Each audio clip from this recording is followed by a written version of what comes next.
Hey there, it's Sean McGeever, and I'm here for a Talk Tuesday. I actually am here at beautiful Lost Canyon up here for a weekend camp. And Lost Canyon's in northern Arizona, out not too far from Flagstaff. And I think it had 71 inches of snow in the last couple weeks.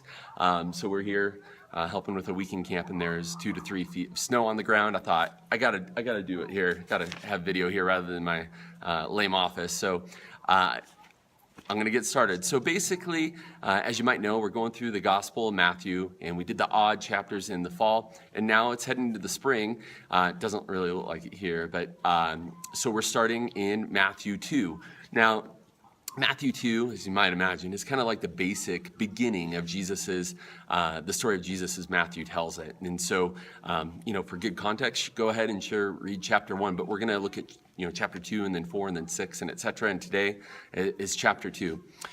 So I am just going to tell you a little bit about it. Basically, chapter 2 is broken down into 2 parts. The first part is about the visit of the Magi, and then the second part is about Jesus' escape into Egypt, and then that. So if you're going to do a club talk, I would just say stick with the Magi part. The escape to Egypt is fascinating and all that, but as I've looked at it, that's what I would do if I was given a talk. So when it comes to the story about the Magi, which I'll talk a little bit more about who they are in a moment, that story is broken down through chapter 2, verses 1 through 12. It starts out with the King Herod, who was the king of the land in those days, had heard about the Magi's desire to worship. And this is a key word that I think is really important to key in on, and you'll hear this a couple times. But that he had heard that these Magi wanted to worship, the king of the Jews. So that's the first part, first 4 verses. Then verses 5 and 6 talk about the location of this king, as prophesied in Micah 5:2. Then in verses 7 and 8, King Herod sends the Magi to find Jesus so that he can worship them. It's the second time that worship is used. Then in verses 9 through 10, it talks about the Magi locating Jesus. Verse 11, the first part of it, then says that when the Magi find Jesus, they do 2 things. They fall down and they worship him. So it's the third time in this little section that talks about worshiping. And also, the way that they decide to worship him is by falling down in front of him. And I'll talk more about that in a moment. And then the last part of the section is that the Magi give their gifts, which are gifts fit for a king, and then they return. So I'm going to break down how that could be used in a club talk in those 12 verses. As far as main points go, here are a couple, at least or 2, that I think that you could use. One is, why in the world would someone worship a baby? I mean, if you kind of take a step back and say, why would Herod and these Magi, who worships a baby? It's a bizarre idea. We might kind of be used to the Christmas story and all that, but if you just think that isn't normal. So why would you worship a baby? And so what our job is to point out this isn't just a mere baby. You don't do that with normal babies. There's something different about the baby Jesus. And so he was instantly recognized as much more than a human. The Magi were looking for a king, and little did they know what they found was God. So that's one point, is why would you worship a baby? A second point would be that they didn't bring Jesus baby gifts. Normally, if you are going to celebrate a baby being birthed, you might, baby toys, that sort of thing. No, that's not what they brought. They brought gifts for a king. So not only is their worship something that you wouldn't do for a baby, their gifts are the types of things that you wouldn't do for a baby either. So just kind of in the beginning of a semester, trying to point out the uniqueness of Jesus Christ, the Magi are doing something that's really unique, that things that you don't do for a baby, you do for a king. What does this show us about Jesus? Here's a couple of things. Even from Jesus' birth, non-Jewish foreigners already identified Jesus as King of the Jews. That tells us something about Jesus. Second, even Jesus, baby Jesus, accepts worship. Another one would be that Jesus' birth was predicted in the Old Testament by Micah, and that would have been at least 500 years, or 500 BC, before the time when Matthew would have said that it happened. So, it's a 700-year-old prophecy about the location of the coming king, and Matthew points out, look, we kind of knew this was going to happen. What else does it show us about Jesus? It shows us that the Magi were more interested in their interactions with, baby Jesus King baby Jesus than King Herod. King Herod was incredibly powerful in those days. I'm not going to go into it, but he had rebuilt the temple. He had incredible military prowess. He was incredibly influential. And just imagine when King Herod hears that these magi, these kind of foreign astrologer, kind of important people, want to go and worship a king. They don't come because they want to worship King Herod. They want to worship a baby. And so just basically the contrast of not worshiping King Herod, we're going to worship this kind of child that has really technically nothing to offer, shows us a lot about who Jesus is. What does this have to do with our life? Well, here's one thing. Not everyone recognized that Jesus' birth and that Jesus was a king. The Magi were like divinely appointed and instructed to go find Jesus, by the North Star, the light, the star in the sky. But not everyone was there when Jesus was born. And so I think, what does this have to do with our life? I think you could say, if you're delivering a talk, you could say something like, there's a reason that you're here tonight. Not everyone, when Jesus was born, was directed to the location of his birth. Only a select few people. And somehow, tonight, you were directed to be here. Not everyone is here. Not everyone at your school is here. Not all of your friends are here. But guess what? You're here. And that's not by any chance. You were directed here. Maybe not by a star in the sky or by something else like that. But you were directed here for a reason and for a purpose. And I think you should lean in and think about what is it that God's doing in your life, because you're not here just out of chance. So that is something that this story has to do with our life, about God's kind of a divine appointment, a divine direction in our life to be able to hear about the good gospel of Jesus Christ. Another point about what this has to do with our life is that even the first worshipers of Jesus, who were foreigners, by the way, that's kind of an interesting thing, the Magi, it probably seemed quite odd. I mean, who worships a baby? And so what does this have to do with our life? You are not alone if it feels a bit odd to step into a relationship where you feel like you want to worship Jesus. If that is new for you, or maybe just, still not comfortable with it, you are in good company. I bet it would have seemed odd for them to fall down and worship a child.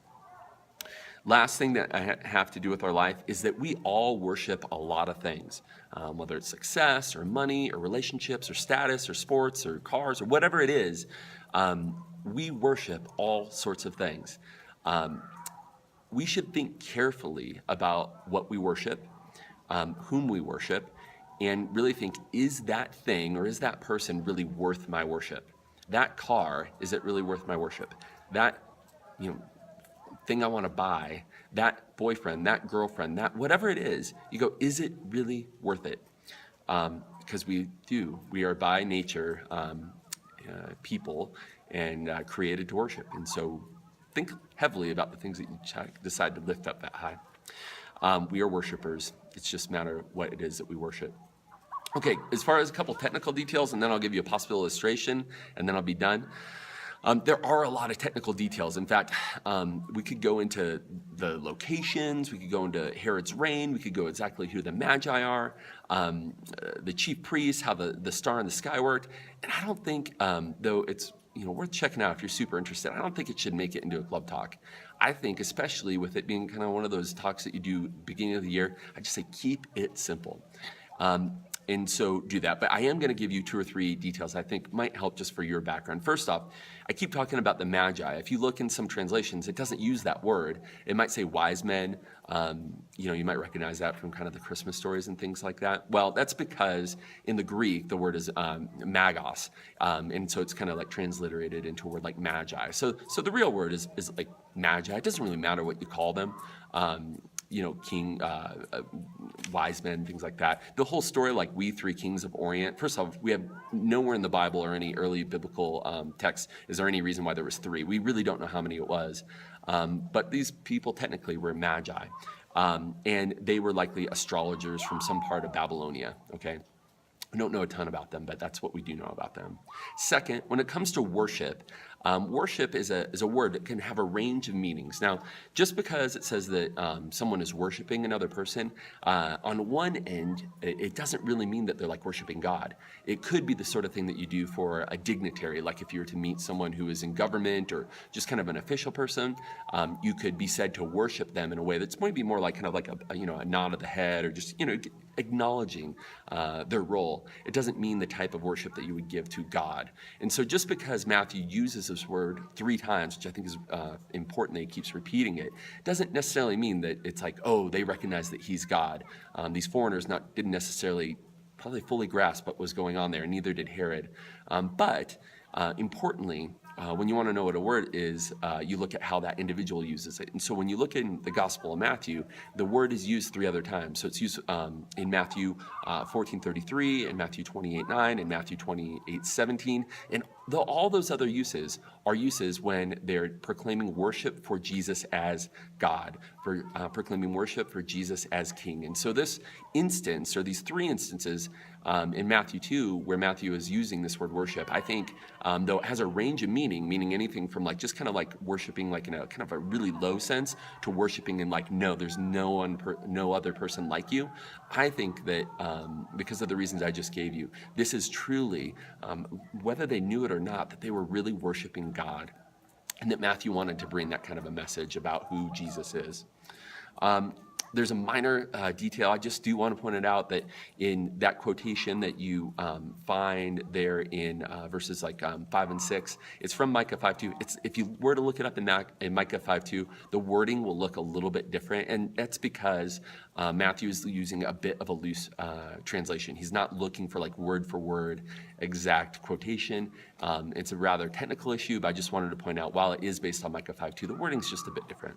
And then the last thing I want to point out is that those 3 gifts of gold, frankincense, and myrrh that you might remember from Christmas stories and things like that, the important thing to know about those things is those are gifts that were given to kings. There's instances in the Bible and in early ancient Near East customs, that those are the sorts of things that you only give to kings. Those are the sorts of things that you only give to royalty.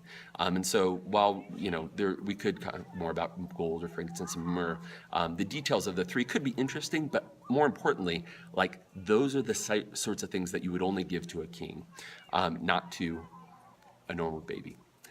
So, okay, just an illustration, and then I'll basically be done. Now, this might sound bizarre, but if you want to get some people's attention, somebody's on their cell phone looking down, they weren't paying attention to anything, this will get their attention. It's super weird, but I'm just going to put it out there. Go get like a little baby doll. I know it sounds crazy. Or just go find your local infant. Just find a child somewhere. And in the midst of it, bring it up and get down on your knees and worship this baby doll or child, I don't know. And because it will look completely bizarre. It'll seem like totally out of place. And you go like, why are you doing that? I mean, it'll definitely get a response. It'll catch people's attention. You go, just as odd as this seems, because we don't do this. You probably have never worshiped a baby. It's because Jesus, even when he was born, wasn't just a mere baby. He was recognized as God. They worshiped him as someone that was completely unlike babies. And so I think that could get their attention for sure. They didn't just encounter a baby, they encountered a king, the king, the God of the universe. I think there's some other directions you could go. Of course, you could use the Talladega Nights video clip where Will Ferrell and all that, they have that go on and on about baby Jesus. I think I may have used that before. I think you have to edit it quite a bit for it to work, but you could do something like that just to have some fun with it. You could also do something like with the gifts, if you wanted to talk about like the type of gifts that you would give a baby versus why would you give, these kind of royalty gifts. But anyway, I hope that those are some helpful ideas for Club Talk on Matthew 2, and I hope that you liked, if you were bored, to check out beautiful Lost Canyon Gym there. And I'll give you a little bit more of a view if you're curious. Because there's a lot of snow going on there. But there it is. There's the club room. Talk to you later. Bye.